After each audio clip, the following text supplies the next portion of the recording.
form is enclosed. So this is your marking scheme for your assignment. Report will be 30%. Presentation will be 10%. So altogether your assignment will be 40%. 40% inclusive of 30% for your report and 10% for your presentation.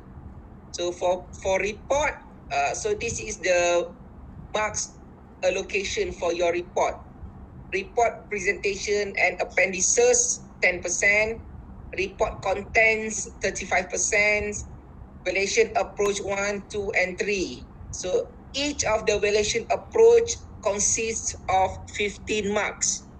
And your conclusion to value is 10%. So altogether is 100, 200, 10, 20, 10, 45, 50, 60, 70, 80, 90, yes, 100.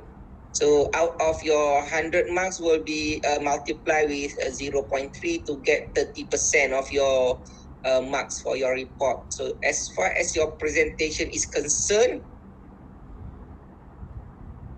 this is the marks allocation for your presentation. Your PowerPoint slides or any media presentation will be 40%, personal appearance 10%, delivery 30%, Q&A, response to Q&A is 20%. So altogether is 100%. So the Q&A you have to be very careful. If you don't answer any questions during the Q&A session, you will not be given any marks for your Q&A criteria. So you have to ensure that each of your group members participate during the Q&A session. You need to answer at least one questions during the Q&A session. So it already it's always happened whereby some of the students will not be given any marks during Q&A because they are not participate in the Q&A session. So you need to make sure that you at least you have to answer questions to your Q&A session for your presentation. So this is the your peer assessment sheet. So for group,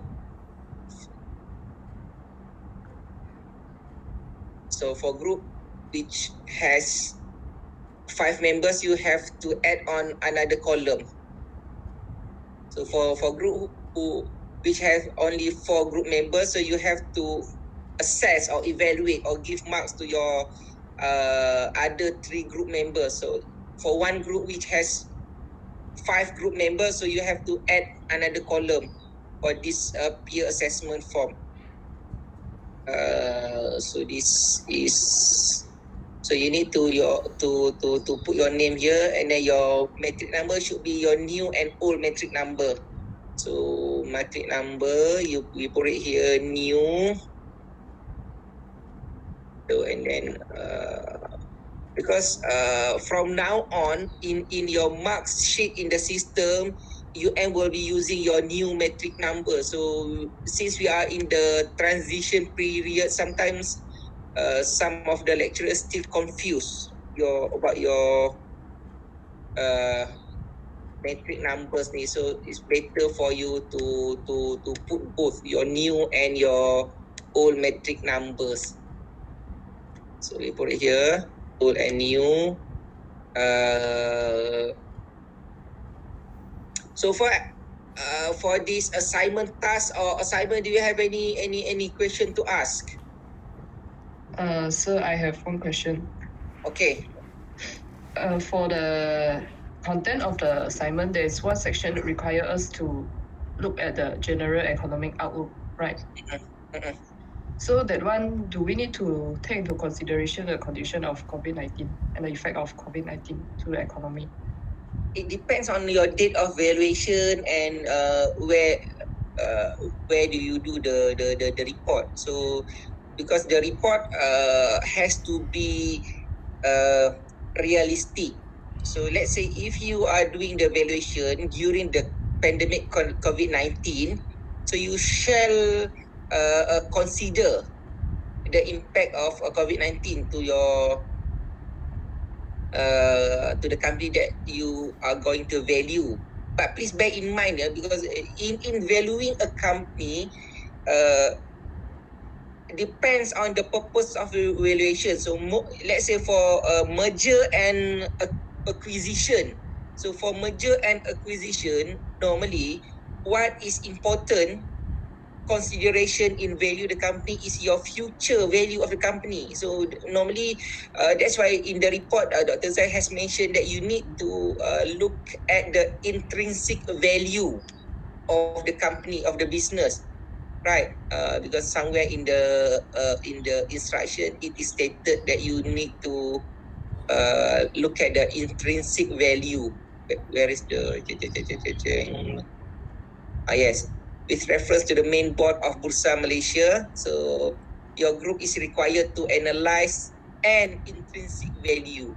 So that's why during your first week of your lecture, if I'm not mistaken, in your tutorial questions, right, I did put the for you guys to look at the definition of different type of value, right, in your first tutorial.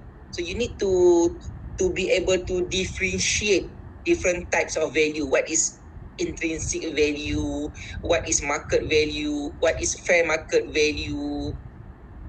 Because in business valuation, it is not same like the asset or real property valuation. Because real property valuation, we are looking the value as it is.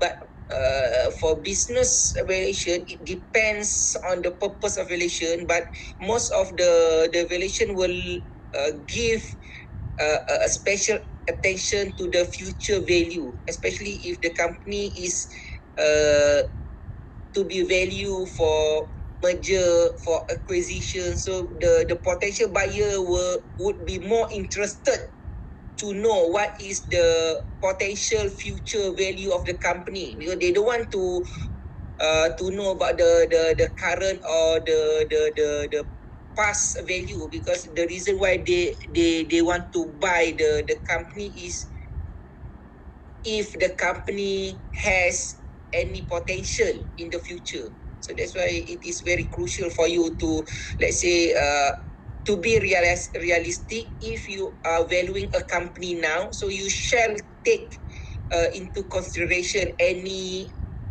effect of pandemic COVID-19 to the company. All right, understood, sir. But I have one more question. Is that basically the first question is 5 ringgit. The second question is 10 ringgit. All right, I bring you to sir later. Yeah, I will give you my account number later. Okay. Sir, I have a second question. Because the annual report basically is latest until last year, right? And Yes. then the report does not have the effect of COVID-19. Will it be not tally? That's why, as I mentioned last week or 2 weeks ago, because when we go through the stages or process in doing the valuation, one of the process is you need to do some forecasting, right? Yeah. Yeah. So that is the main part of your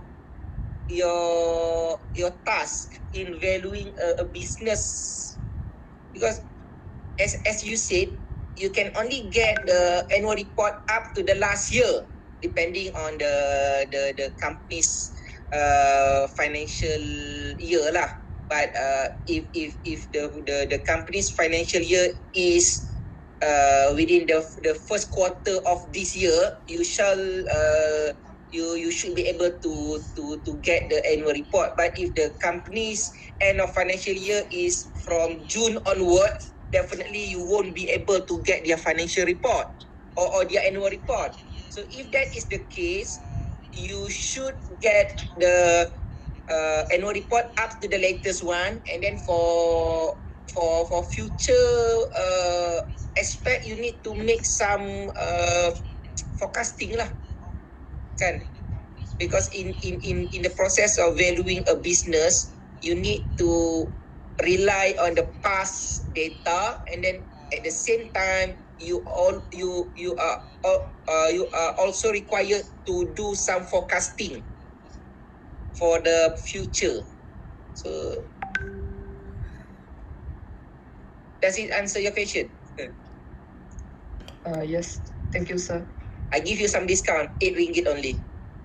Oh, thank you, sir. So anybody has any other questions before, because we can spend up to 1 hour lah for this assignment, because this is very crucial for you guys. As I promised a few weeks ago, I will try to find any example of engagement letter, and I will share it with you guys. The example of engagement letter, because you need to include your engagement letter in your report, because engagement letter for business valuation is not similar to engagement letter for property or real estate valuation. So it has, normally for business valuation, it has some special terms and conditions.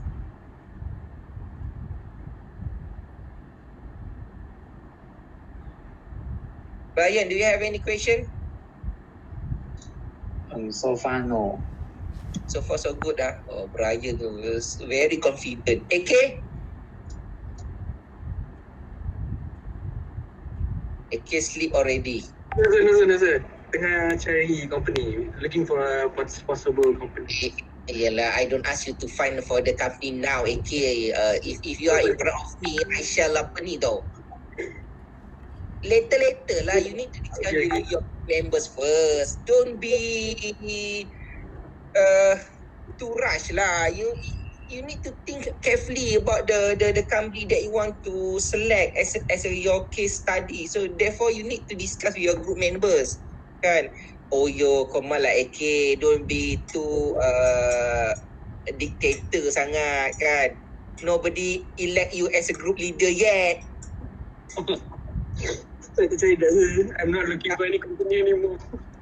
So siapa group dengan AK ni, bagi dia markah rendah untuk peer assessment. So dia sedang menunjukkan kegilaan kuasa dia.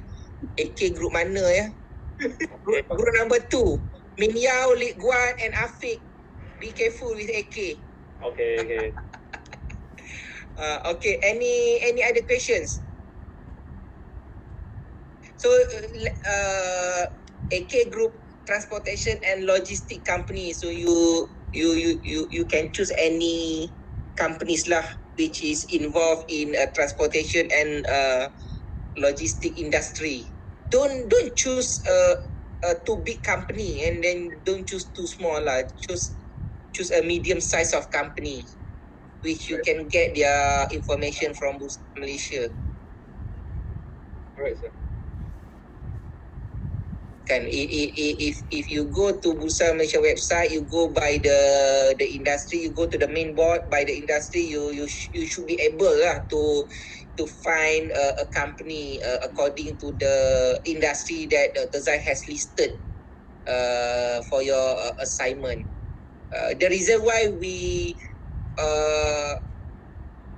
fix the industry for certain group, because we don't want a few groups do the same industry. So that's why we fix the industry for each of your group, and then you can only choose the company within your dedicated industry. Like for REITs company, currently we have about 18 or 19 REITs company. So you can choose any of the REITs company to study. Properties, so properties ni, I think you can choose any developers ke, kan, but don't choose the very complicated company lah, because if you choose a complicated company, then your job tu would become more difficult, because doing a business valuation is not as simple as doing real estate or asset valuation. So you need to consider every single factors which could affect your valuation process. So as I mentioned earlier lah, if possible, don't choose too complicated companies, and don't choose too small lah. Choose any company which is medium size, and then the data you can get from Bursa Malaysia. Kan, any utilities company ni you can choose either Syabas ke, TMB ke, utilities. Technology, you can choose any technologies lah. Sir, saya ada soalan. Okay. Dalam report structure English, tu, please. English, please. Because you have your in the report structure, you tell that we have to insert external sources and internal sources of information. What kind of information is that? You need to decide lah what kind of information which is related to the companies that you are going to value. Because we cannot decide what type of information. It will based on your justification. If your group members think and decide that you need certain type of info from out of the company's sources, so you need to have that source lah. Understood. Okay, I have one question for you guys lah kan. Maybe some of you will ask, if we feel that the industry that has been dedicated for our group is quite difficult, can we change the industry to any other industry? Kan, maybe after discuss with your group members, some of you feels that the industry that has been given to your group is quite difficult. Kan, you cannot find any suitable company in the industry. So can we change the industry? You can ask Dr. Zai lah, either you can change or not, or you can ask with in our WhatsApp group. You can ask her, sir, if the industry that has been dedicated to us is quite difficult, can we change to other industry? Maybe a financial institution or any other industry lah, kan? Maybe some of you may might think that the industry that has been given to your group is quite difficult, kan? So you can ask lah. I think you can do so, but if you want to change the industry, you need to ask within this week lah, before you start collecting data, kan? There are a few other industries that you can venture into, like financial punya apa ni, kan?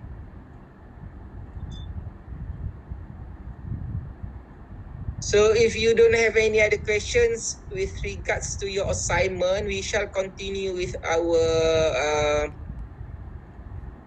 lecture.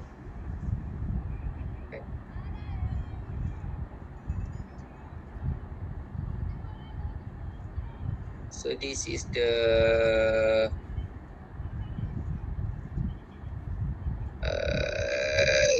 your assignment task. Ni, and then blah blah blah blah. So this is your marking scheme.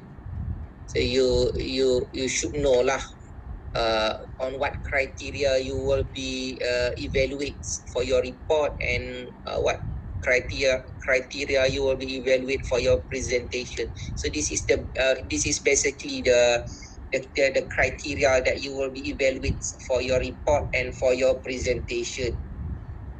Even though it is quite general, but it will help you lah to give some idea.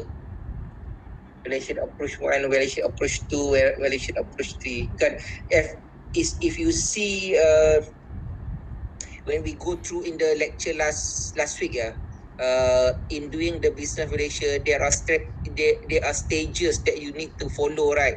So one of the stages is you need to consider all three approaches. So after consider all the three approaches, then you need to choose the best approach to be used in valuing the business. So that's why in the report we put the marks for approach 1, approach 2, approach 3. So you still need to discuss all the available approaches to be used in valuing a business. But at the end of the exercise, you need to decide out of the three approaches, which approach is the best to be used as far as your business valuation is concerned.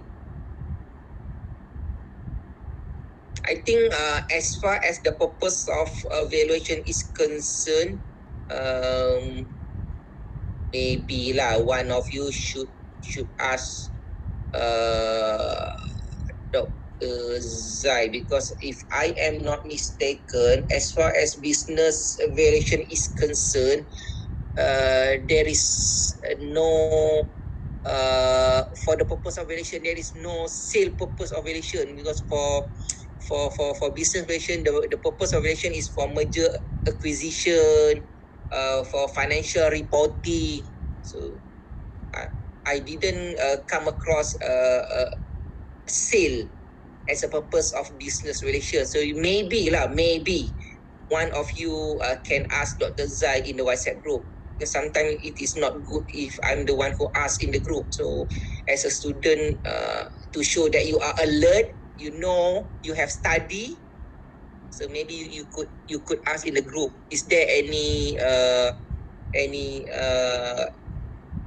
purpose of valuation for business valuation? Is sale is one of the purpose of valuation? So you may need to refer back to the previous notes lah, because in my first or second lecture kan, we have gone through the purpose of valuation.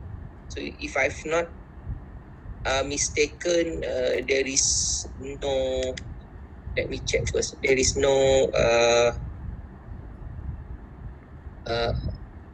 no sale is not as one of the purpose of valuation as far as business valuation is concerned.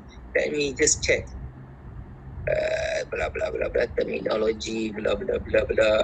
I'm checking your first lecture now before we go to your second lecture, because you need to be very clear about the instruction before you can proceed or start doing your job or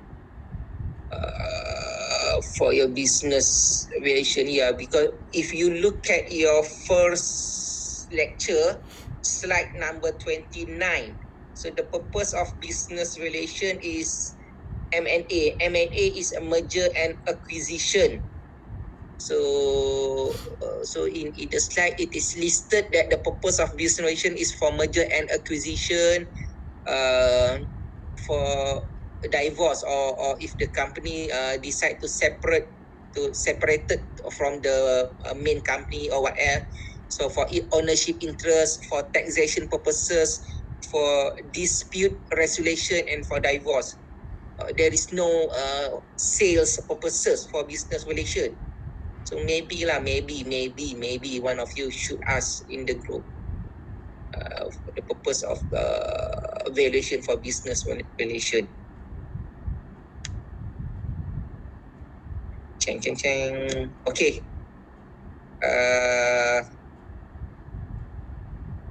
Can you see the first week slide which I'm looking now?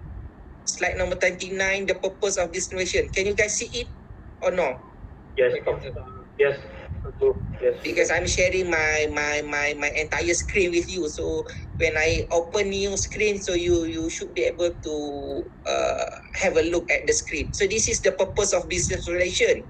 So if you look at the slide, none of these stating sale purposes, kan? Because in the assignment it is mentioned for sale purposes. So you need to You have to ask lah, because you are the one who will do the assignment, not me. Kan? I just alert you on the apa ni lah. So maybe you want to ask, you can ask lah in WhatsApp group. So that's all about your assignment. So we shall proceed pula. We shall proceed with our lecture. So on Monday, out of 37 slide, on Monday we stop at slide number 16. Kan? Slide number 16. Guys, as far as your assignment is concerned, kan, you can check the process or the steps in doing business relation. You can check with your second week lecture. So in the second week slide, we have gone through the business evaluation processes. This one.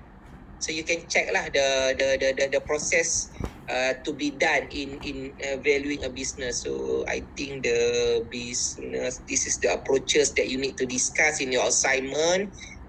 So what involved in business relations? So this is the some of the information lah that you need to gather for the companies that you choose for your assignment.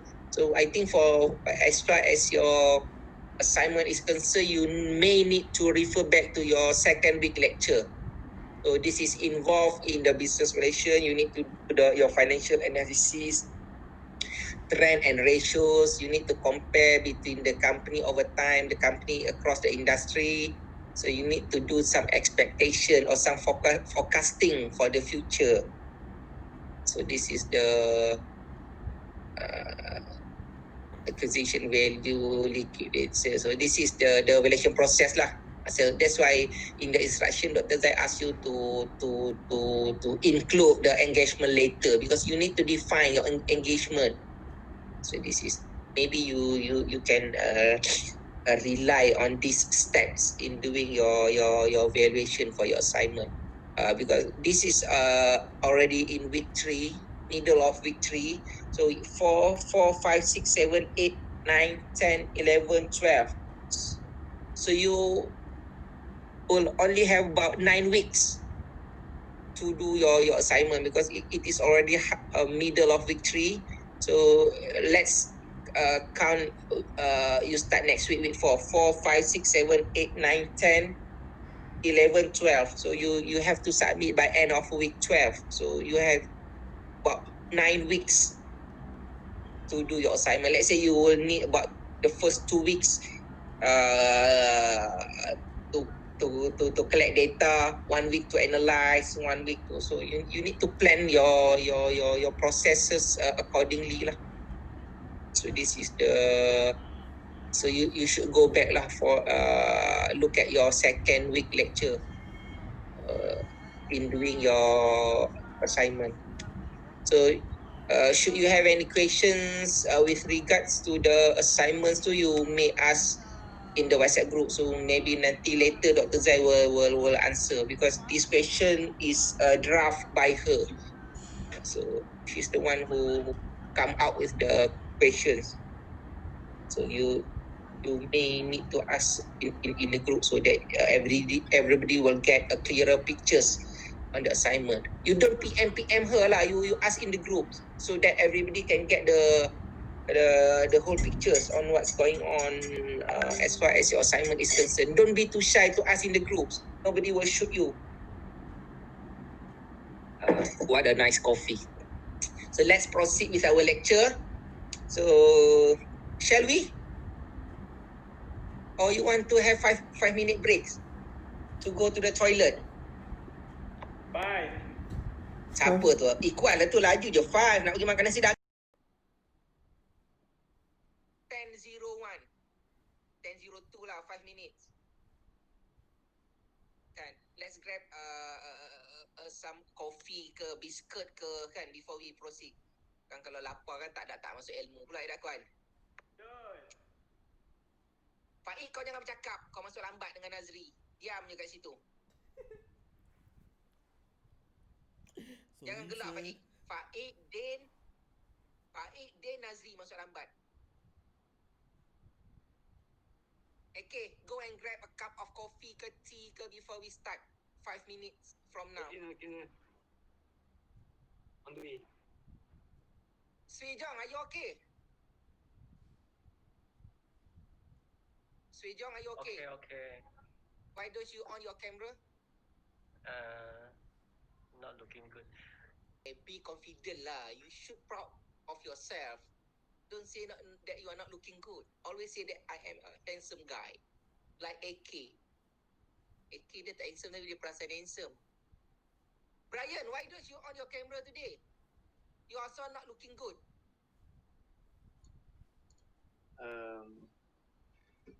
Okay lah, I know. Okay. Don't play with your hair lah. Leave it like that. Kuan. On lah kamera kau, Kuan.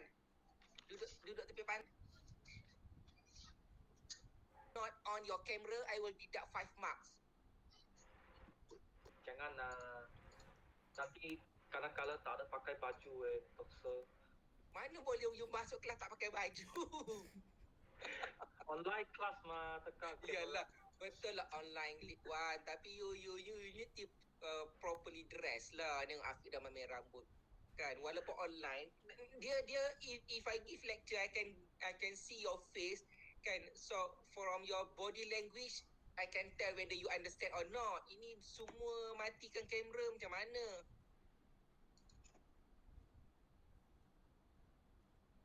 Kan, starting from next week, we will make a new rules and regulation. Nampak Chua bukan handsome tapi dia on camera nampak. Hi. Chua perasan handsome. Tu ramai peminat daripada China tu. Chua memang. Dulu dia menjadi pembantu kepada a group from mana universiti punya. Dia menjadi rebutan. Selapa. Chengdu. Chengdu. Nampak dia ingat nampak? Ingat lagi. Aku nak ingat saya dapat hadiah lagi sebelum balik tu.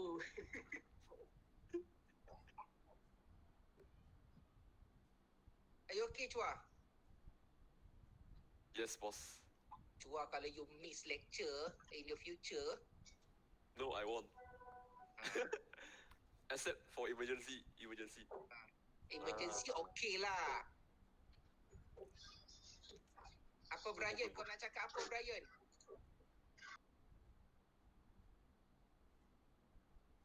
Next week saya nak tolak langkah 5 siapa tak on camera.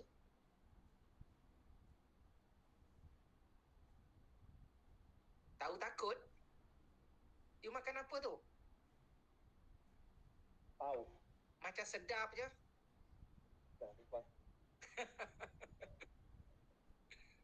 Tak apa, nanti kita start lagi 3-4 minit. Because maybe some of you didn't have a chance to have your breakfast, so ambil breakfast dulu.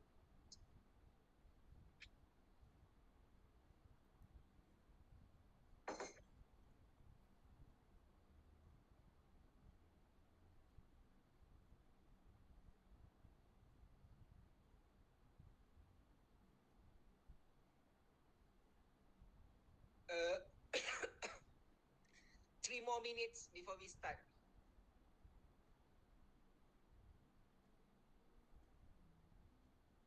Adik tak ada kelas ke, adik?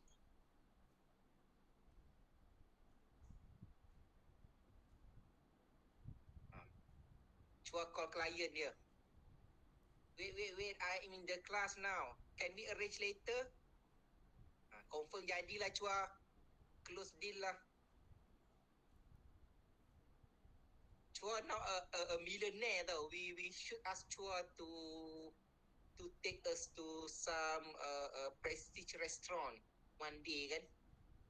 Okay tak Brian? Dia banyak tau income ni sekarang Chua. Kalau dia tak nak belanja kita jangan bagi dia lulus subjek ni.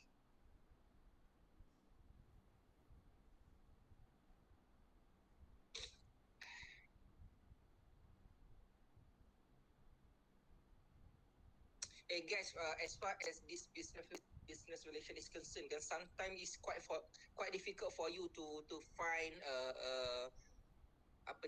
references to the search business valuation.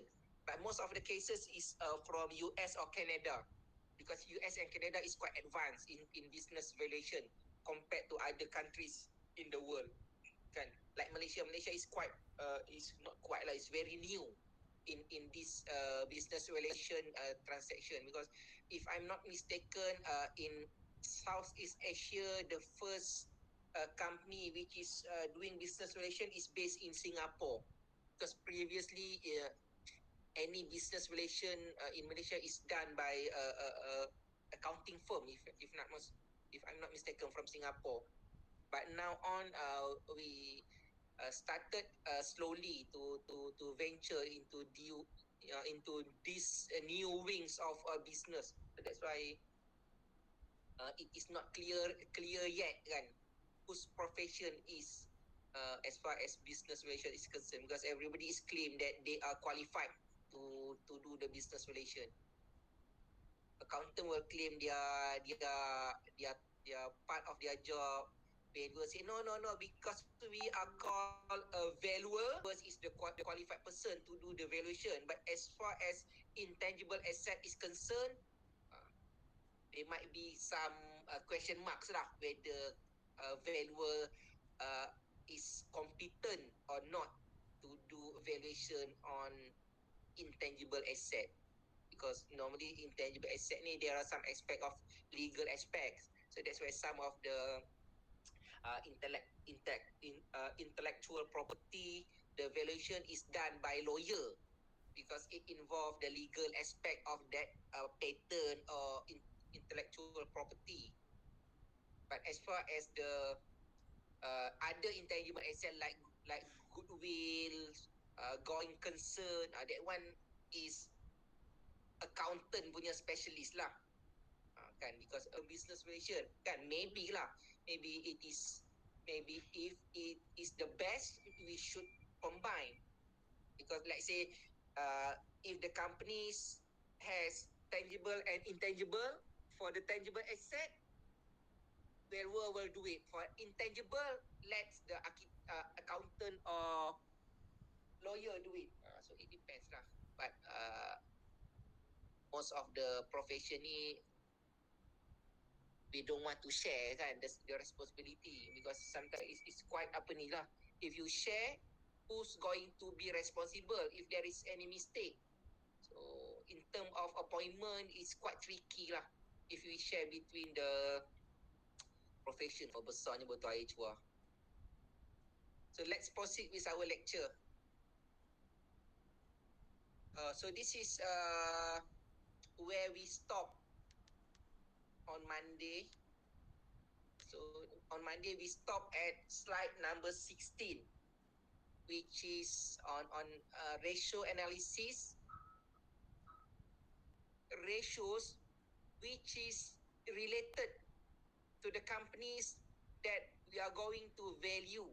So if you look at most of the business valuation cases, most of them are using price earning ratio, PE. So you need to know what is PE means. So let's proceed. This is the second types of activity ratios or efficiency ratios, which is days receivables turnover. So days receivables expresses the same information. The same information with what? Those collection days. You may calculate account receivable days based on the year and balance sheet. Many analysts, however, prefer to use average balance sheet receivables number to calculate the average number. So this is the formula. Account receivable days formula. Number of days in year divide by account receivables turnover. So let us take the previous example and find out the days receivables. So the previous example is example in slide number 16. So on Monday we have gone through the example on slide number 16. So sales is 800 ringgit, account receivable is 200. So account receivable turns over is sales divided by account receivable, which is 4 times. But for days receivable turnover, we will calculate the number of days. So account receivable turnovers, as we have calculated previously, is 4 times. So number of days in a year is 365. So days receivable is 365 divided by account receivables turnover, which is 365 divided by 4, which give you around 91 days.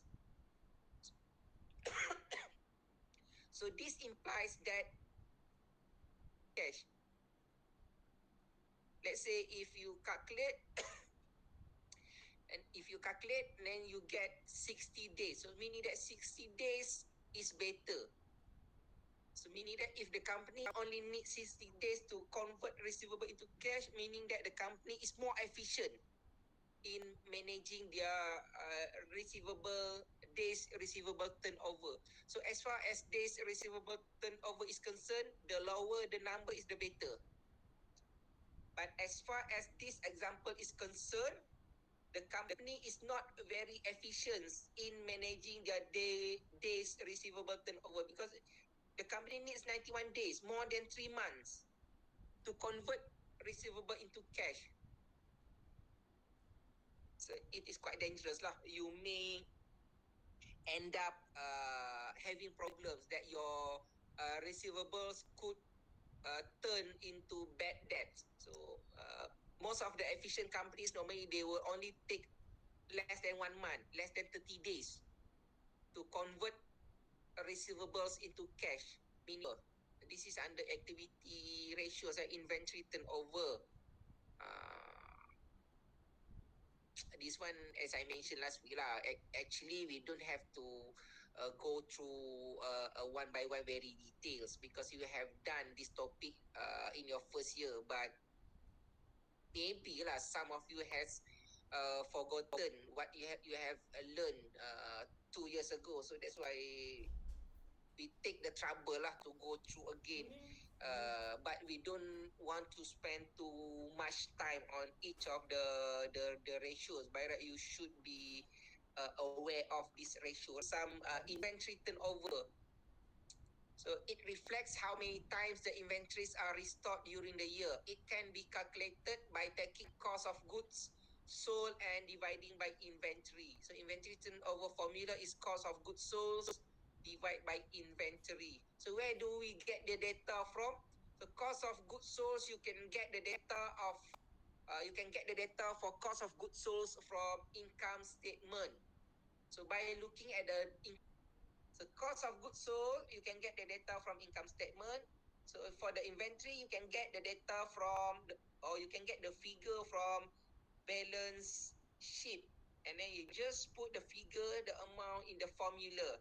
So inventory turnover is 500 ringgit divided by 100 ringgit. So the inventory turnover for this example is 5 times. So it is quite good meaning that the company is very active in selling their product. How do we know that?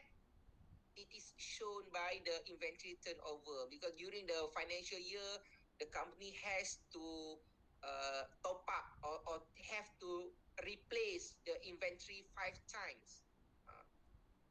But if you compare the inventory turnover between the company and the industry, maybe the company is far behind. Maybe in the industries, there are a company which has 8 times inventory turnover. So that's why when we are doing the business valuation, we need to compare between our company's ratio and our competitors in the industry to know where are we in the industries. So we don't want to be short sendiri lah. As I mentioned earlier even though 5 times is quite a good number, but who knows, maybe the industry, there are certain companies who have a better number than us. Because as far as inventory turnover is concerned, the higher the figure is, the better. So let's say if you calculate the inventory turnover, you get 10 times. So time, kan, COVID-19, stay at home, everybody lost income. So we start doing business lah. AK can be my agent. I will give 10% of my profit to AK. AK, Ya, boleh je. Can. kalau AK tak nak, I bagi Kuan lah. Kuan nak beli nasi dagang tiap-tiap hari kat Terengganu tu pun perlukan duit juga. Betul tak, Kuan? Brian cannot lah. Brian because dia tak nak on dia punya kamera, so I don't give to Brian. Chua already rich dah, tak boleh bagi Chua. So the next ratios under activity ratio is account payable turnover. Just now account receivable kan. Ini account payable turnover. So the intention, the purpose is say with account receivable. This is the opposite account. Just now, normally some of the company, they record their receivable as debtors, payables as their creditors. So you need to know lah the synonym and acronym of the terms used in the accounting financial statement. Payables mean creditors. Receivables mean your debtors. So you need to have the what is the synonym of those term used in our financial statement. So payable, we earlier calculated account payables turnover as 4 times. So payables days is 365 divided by 4, 91 days. So this implies that the company has the company pays its client every 91 days. Higher is better. Tadi just now, receivable, lower is better. But for payables, higher is better. Why? Do you have any idea why for receivable, the lower the number is the better, but for account payables, the higher is the better? What is the reason behind? Doctor, I'm Brian. Can I try? Sorry? Can I try to answer this? Yes, Brian. Of course you can. I think that maybe the company need to know. Just now your marks is 8.5.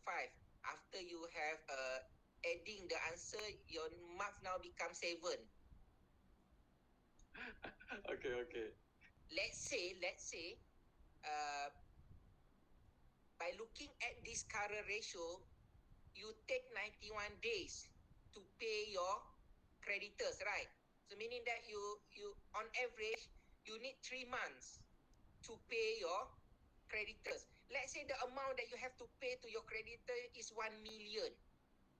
So if you could save 1 million for 3 months, you delay your payment to the creditors for 3 months, maybe you could invest with the 1 million amount in the fixed deposit for 3 months. Let's say fixed deposit for 3 months, maybe you could generate 3% income. So 3% out of 1 million, you can easily get 30,000, right? Am I correct? Oi, tidur ke? Matematik korang dah buat apa? Faik yang datang lambat tadi. So that's why the beauty of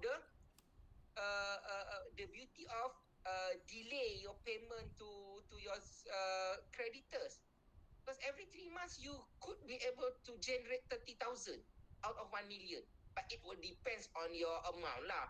If your amount is 1 million, so it worth lah for you to delay your payment. But if your amount is only 10,000, so 3% of 10,000 is about 300, right? Hello? Yes. Am I Yes. talking to my screen? No. No, okay. I'm talking to my students, right? Yes. So, meaning that you sesat.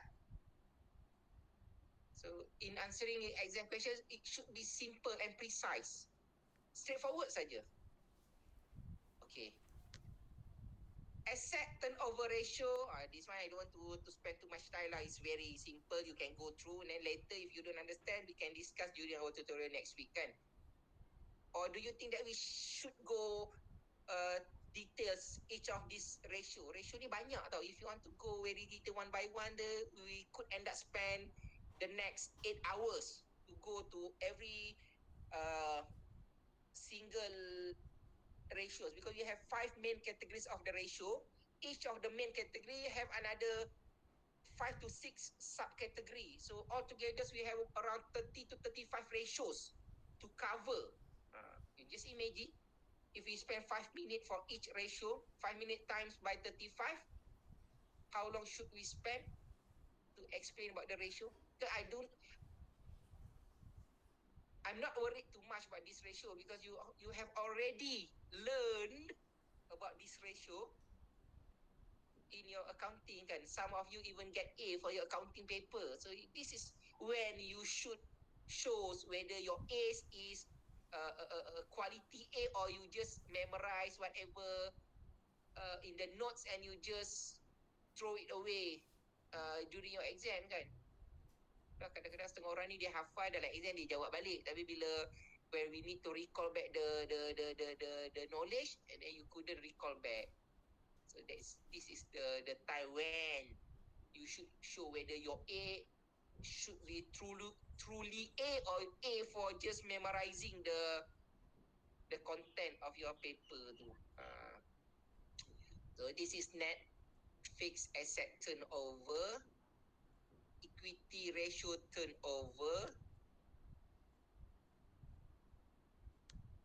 So that's all about activity ratios. So we have 7 sub-ratios under activity ratio. So the next main category of ratio is liquidity ratio. So liquidity ratios are some of the most widely used ratios, perhaps next to the profitability ratios. They are especially important to creditors. These ratios measure a firm's ability to meet its short-term obligation. So as I mentioned just now, as far as business relation is concerned, the most important ratios is profitability ratios. But liquidity ratios is quite important as far as business relation is concerned. So basically, liquidity ratios measure a firm's ability to meet its short-term obligation. So let's have a look at some of the example of liquidity ratios. So under liquidity ratios, one of the most popular ratio is current ratio. So basically, current ratio measures on how efficient is the company in apa? Itu apa? The most frequently used ratios to measure companies' liquidity, as it is quick, intuitive, and easy measure to understand the relationship between the current asset and current liabilities. It is basically answers this question: how many dollars in current asset does the company have to cover each dollar of each ringgit of the current liabilities? So this is to show the strength of the company. If the amount of current asset is higher than current liabilities, it means that the company is in a good shape of financial position. But if the amount of current asset is less than liabilities, meaning that the companies are in trouble. If you are about to buy a company, by looking at this current ratio, it can tell you how the company's financial situation looks like. So this is a basic information that the investors may look at before they decide whether or not to buy or to invest or to merge or to take over any of the companies. So it is very simple. By looking at the ratios of current asset above their current liabilities. So let's look at the example. So the formula is current asset divided by current liabilities. So let's take the amount of current asset as 200 and the amount of current liabilities is 100. So where do we get the figure or the data for current asset and current liabilities from? So we can get the data from our balance sheet. The balance sheet will tell us the amount of current asset and current liability that the company has. So in our simple example here, the amount of current asset is 200, amount of current liability is 100. So the company's current ratio is 2 times, meaning that the company has 2 times asset as compared to liabilities. So meaning that every 2 ringgit asset that the company has, 1 ringgit is being financed using any types of current liabilities. So as I mentioned last week, current liabilities is also known as short-term liabilities.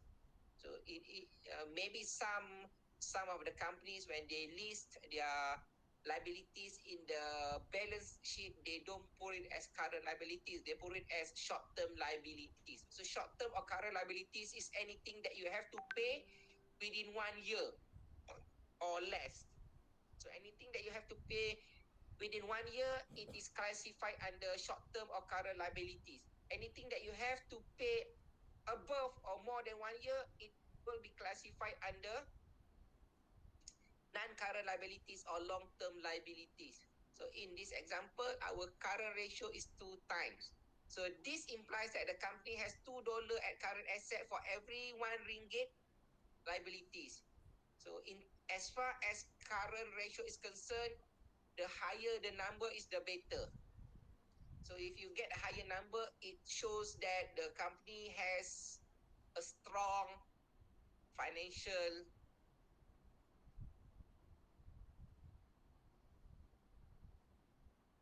so far. Do you have any question before we proceed with another 10 or 11 slide? So the next slide is all about the ratios. Depends lah. If I am in a good mood, I will share with you guys the notes that I've shared with you during your accounting and financial management. So notes on the financial ratio analysis, but it depends lah. If I want to share it, I will share in your spectrum notes on ratio analysis, just to help you guys to recall back your memory on the knowledge of ratio analysis ni. Because we have 5 main categories. Each of the categories has another 5 to 7 subcategories. So actually, it is quite a lot for you to know, to remember, to recall back. So maybe I will help you by sharing my previous notes with you guys, so that you can save your time lah to look at your previous notes on ratio analysis ni. I will do that maybe next week lah. I'll have to find the notes in my computer, and then I will share it with you guys later. So the next ratio for liquidity ratio is acid test or quick ratio. So quick ratio is also same with current ratio, but the only difference is quick ratio we will take out the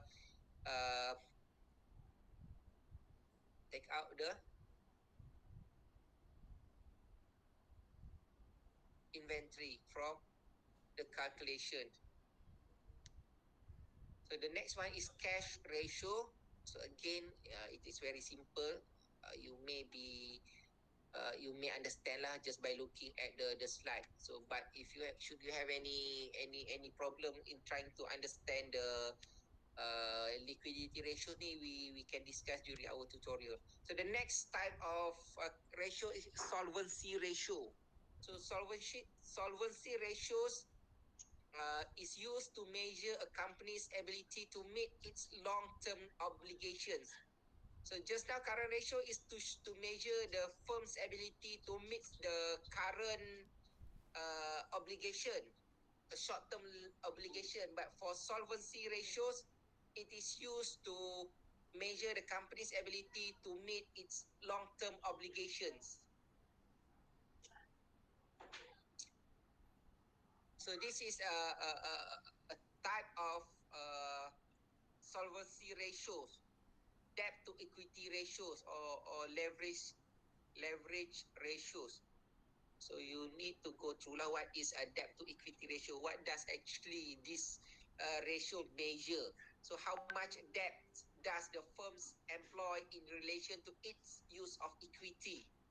So kalau if you study investment real estate investment analysis, this could be relate to your a capital structure. So when you are doing your real estate investment analysis, you have done a topic on capital structure, right? Capital structure is divided into two, debt and equity. So if you are using debt to finance your company, so it will be involve a cost of debt. And then if you are using equity, it will be a cost of equity, which involve in financing your company. So you can relate these solvency ratios with your real estate investment analysis topic, which is capital structure. So most of the time, these ratios will be used when we are measuring the capital structures of any companies. So we could measure the debt to equity ratios. So the formula is total debt, current plus long-term debt, divided by the shareholders' equity. So again, we will use a simple example lah. So the amount of current debt, you can get the data from this from balance sheet. The amount of long-term debt, also you can get the data from balance sheet. Same with the shareholders' equity. So all the data you can get from balance sheet. When you put the amount in the formula, you will get the number. So in terms of debt to equity ratios, the lower the number that you get is the better. So we are looking at a lower number, not a high number. So in this case, 2 is quite good for the company. But in order to know that your company is really good, you need to compare this debt to equity ratio between your companies and your competitors in the industry. Dek, apa tu Dek? So you need to compute lah, because in doing the ratio, we don't say we calculate, compute. You need to do the calculation. Can you guys hear me? Senyap je macam aku cakap seorang-seorang je ni. Boleh. Boleh. Nasib baik Chua masih ada di situ. Ingatkan Chua dah pergi jumpa klien dah menjawab phone tadi. Okay, the next ratio is interest coverage ratio. So this ratio signifies the ability of the firm to pay interest on the assumed debt.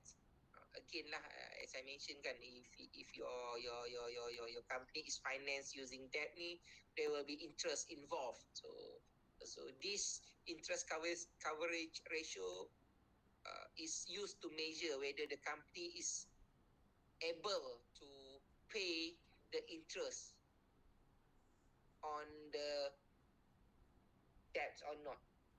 So normally we will use EBITDA. EBITDA, as I mentioned a few days ago, EBITDA stand for interest before Earning before. Earning before interest, tax, depreciation and amortization. You need to know lah what is EBITDA kan. Kalau EBIT is earnings before interest and tax. So that it is stated in the slide kan. Please note that EBITDA is EBIT plus depreciation and amortization. So what is EBIT? You need to recall back your memory lah what is EBIT. Earning before tax, before interest and tax. So you need to dig out your notes for your real estate investment analysis, for your accounting and financial management to get back what does EBITDA means. So you need to be familiar lah from starting from now on what is EBIT, what is EBITDA. So this is a simple example of interest coverage ratio. So we're not going to, because we have only 15 minutes to go. So we have another 6 or 7 slides to go. So that's all about solvency ratios. Solvency ratios is also known as leverage ratios. Some books, they don't use solvency, they use leverage. LEVERAGE, leverage ratios. So in your ratio investment analysis subject kan, there is a topic on financial leverage, right?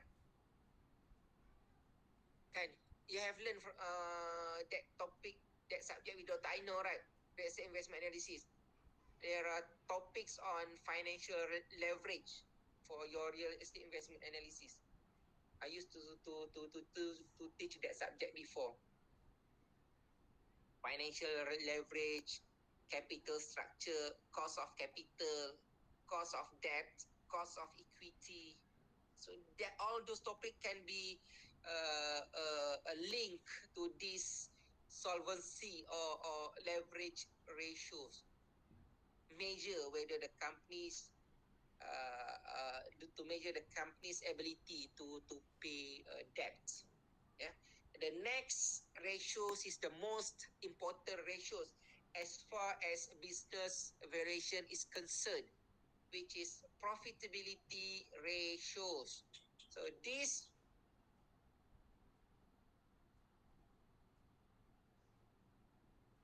ratios measure the firm's ability to earn an adequate return. When analyzing a company's margin, it is always prudent to compare them against those of the industry and its close competitors. Against lah, most of the ratios ni, it will be more meaningful if you compare between your company's ratios with your competitors, because we don't want to be short sendiri lah kan. If you only measure your own ratios, you wouldn't know where are your position within the industry. So the best is to compare your own company's ratio with your competitors within the same industry. So as far as your business valuation assignment is concerned, that's why you need to get data for your industry. So you desperately need to compare between your company's ratio with the other competitors within the same industry to know where are your position within the industries. So we don't want to be short sendiri lah. Let's say for quick ratio, let's say quick ratio or current ratio. Current ratio, your companies is 2, but most of the firm in the same industries has 5 or 6. So if you have 2, then your competitors in the industry have 5 or 6, meaning that you are far behind compared to your competitors. So that's why we desperately need to compare our performance within our with our competitors within the same industries. So same with the profitability ratios. So once we measure our profitability ratios, we also need to know what or how our competitors do in the industries. So to know where are we where are our position within the industries. Like UM kan, our ranking keep better kan. So for business organization, they also want to know their position within the sense. The first profitability ratio that you can compute is gross profit margin. So gross profit margin. So when we are talking about profitability ratios, most of the data, most of the figure you can get from your income statement. So as far as profitability ratios is concerned, the data could be taken or gathered from the company's income statement. So you need to be familiar lah with the income statement. What type of information, what type of data that you can get from the income statement. So this is how we calculate our gross profit margin.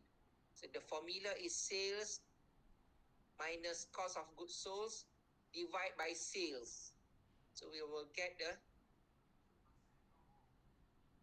gross profit margin. Sales minus cost of goods sold is gross profit lah. So meaning that the amount of gross profit divided by sales, you will get your gross profit margin. So as far as gross profit margin is concerned, the higher the number that you get from the analysis is the better. So in this example, our gross profit margin is 40%. So but if you could get a figure 60 or 70%, meaning that it is much better. So the next type of profitability ratios is operating profit margin. So again, the data could be taken, or you could get the data from your income statement, sales and EBIT. So EBIT is earning before interest and tax. So that's why you need to be familiar lah with EBIT, EBITDA, blah blah blah blah semua. So the next one is net profit margin. So as far as net profit margin is concerned, the higher the number is the better. So as far as this example is concerned, the amount of profit margin for this company is 10.5%, which is considered quite low. So if you could get 30 or 40%, means that the company is in a better position. The next one is return on total asset, RO, EBIT, return on asset or return on total asset. So it is known as ROA, return on asset. If you study investment, so you would come across into these ratios: ROA, ROI, ROE, return on investment, return on asset, return on equity. So basically, it is used to measure how efficient is the company in using their asset to generate income. So every single ringgit of the asset that the company has, how many return that the company could generate.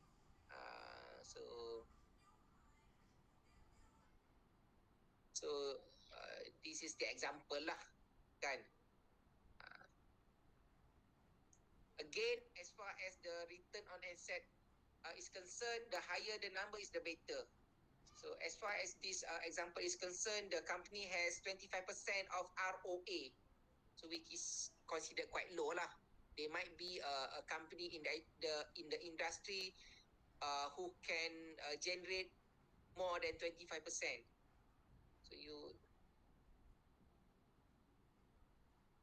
So the next ratios under this profitability ratios is return on equity, ROE. Just now is ROA, return on asset. This one is ROE, return on equity. So return on equity means the rate of return earned on the total equity of the firm. So this is the formula lah. Maybe for your tutorial purposes, we can give you some examples of we can give you a balance sheet and income statement of a few companies, and then we can ask you to compute or to calculate different ratios for the companies based on the financial statement given. So we may do that in our tutorial later, just to make sure that you are familiar with the different type of or different categories of ratios. So the next one is return on equity. As I mentioned lah, ROA, ROI, ROE. It is a triplet. Dia kembar tiga. Return on asset, return on investment, and return on equity. It is all used to measure the company's efficiency in generating a profit by using equity, by using asset, by using every single dollar that they have invested. So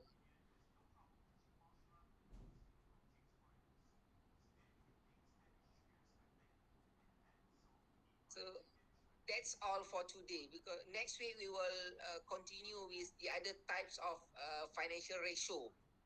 So as I mentioned, generally we have 5 main categories of financial ratio. Today we have done 3 of them, which is profitability ratios, leverage or solvency ratios, and activity ratios. So next week we will proceed with 2 others category of ratios. So before we have about 10 minutes before we end this lecture, because you have another lecture right after this at 11. Do you have another class after this? Hello? Anybody home? Ada kan? Pukul 2. Okay. I thought you have another class at 11, so I don't want to end the session at 11 because the other lecturer might apa ni lah, nanti dia marah, nanti dah habis lambat. Nanti dia kata, Zul ni habis kelas lambat ni. Padahal student memang selalu lambat, macam Nazri, macam Faik, macam Wasan tadi datang half an hour, 15 minutes after. Next time kita nak kunci this platform. If you come 10 minutes late, we will lock you outside. Macam kita kunci pintu dekat kelas. So that's all about the financial statement kan. So by right you should be able to know lah whether you are really understand about the ratios or not kan. You need to recall back your memory from what you have learned in the past 2 years.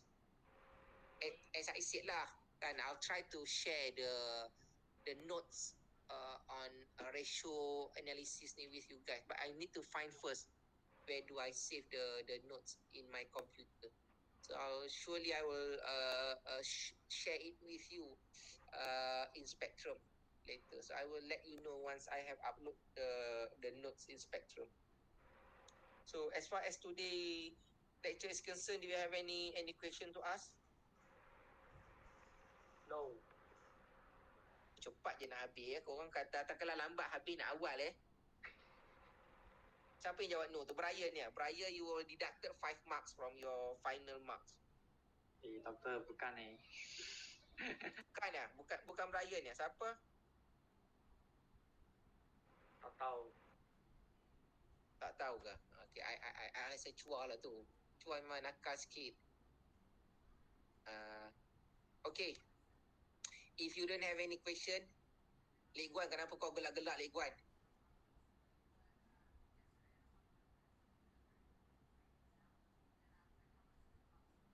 Nazri ni tak mandi lagi ni, dia tak on camera. Pak Ik pun tak mandi lagi, dia siap masuk lambat. Yalah, if you don't have any questions to ask, maybe we should end this session for today. Then see you on Monday morning kan, 11 to 1. So if I manage to upload any tutorial question or any notes on ratio ni, I will inform you in the group lah.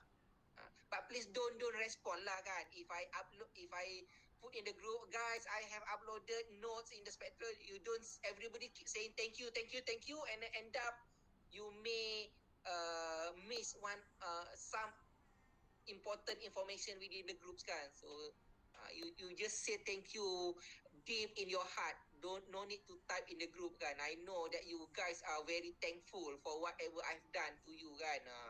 So don't say thank you lah in the group kan. You might flooding the group with unnecessary message kan. Nanti I tengok pun confused. Banyak sangat message thank you. No need to say thank you lah. Say thank you from far lah kan, daripada your hometown. I know that you are most thankful punya students kan, very polite. Semua orang bagi tahu, semua nak cakap thank you. But don't type thank you every time in the group. As I mentioned kan, if you have any questions with regards to your assignment task just now, you may ask in the group, and then Dr. Zai should be able to answer lah kan.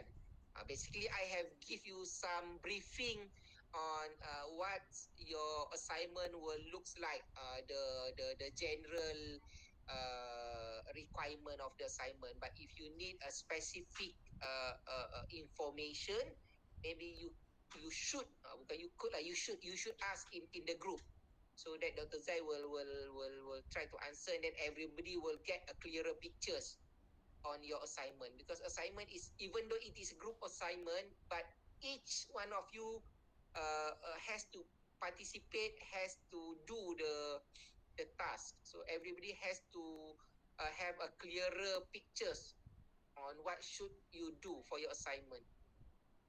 Use the group to ask important questions for your subject and for your assignment. So if you don't have any question to ask, bye-bye from now. See you on Monday. So on Monday, please don't be late, ya, Nazri, Wasan, Faik. Or otherwise, I will lock you outside the, apa ni, boleh kunci ke? Tak boleh. Boleh. Saya ada beli mangga. Doktor. Cua dah tolong saya beli mangga untuk kunci you all kat luar. Sir. Okay. Digital mangga. Apa Faik? I just asked Dr. Zai about the purpose of valuation, and she said the purpose of valuation is the sale purpose. Tak apalah kalau dia kata sale purpose lah. Kau tanya kat mana? Saya personal WhatsApp dia. Ini aku tak suka. For assignment, you ask within the group lah, so everybody can get the apa ni. You don't try to get special attention by PM all the lecturer, and then maybe the lecturer will get apa ni kan. You don't PM. You are not so special to her. You just ask in the group, so she could answer in the group, so everybody will get to know what's going on for your assignment. Kalau saya jadi dia, you PM, I don't want to answer. I will answer in the group. So for assignment, just ask in the group, so that everybody will get the apa ni. Tak apalah if she say it's for sale lah. Kan? Because she's the one who prepare the questions, not me. Apa gelak Faik? Kau gelak macam menghina je. Kau kata saya tak pandai ya, jaga kau Faik. Saya tolak 20 mata. Mana ada So group Faik will suffer ya. You may want to kick him from your group now, because you will be deducted 20 marks of your group's mark because he already insulted me. Afiq Daniel mantap. Ini kaki body Afiq ni. Group Afiq pun tolak 20 markah saya cuba body. So Afiq and Faik boleh dibuang daripada group, dia orang buat group dia orang sendiri. Okey lah.